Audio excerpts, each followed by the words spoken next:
Bonjour, cher professeur. Je suis Sombobo Songa Rebecca, étudiante à l'Université protestante au Congo, en LD-LMD phasé. Alors, concernant le travail pratique de notre cours de la gestion de ressources humaines, voici les différences entre ces notions souvent liées à la gestion de ressources humaines.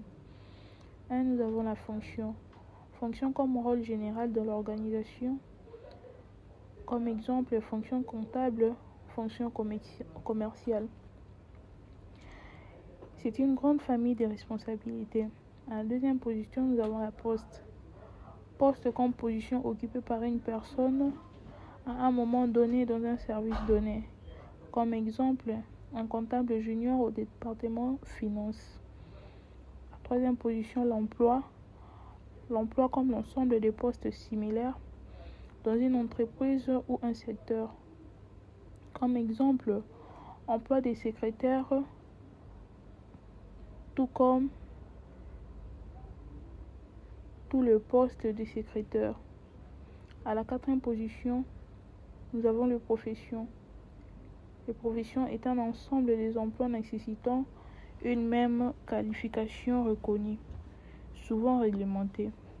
Comme exemple, un avocat, un médecin, un enseignant, etc. etc. 5. Le métier. Le métier est une activité durable liée à un savoir-faire spécifique, souvent technique ou manuel. Exemple, un maçon, un électricien. 6. Activité. Activité est un grand ensemble d'actions à réaliser dans un poste. Exemple, gérer les factures, organiser des réunions. À la 7e position, nous avons la tâche. Tâche comme action précisée ou concrète à exécuter dans une activité. Exemple, saisir une facture dans le logiciel.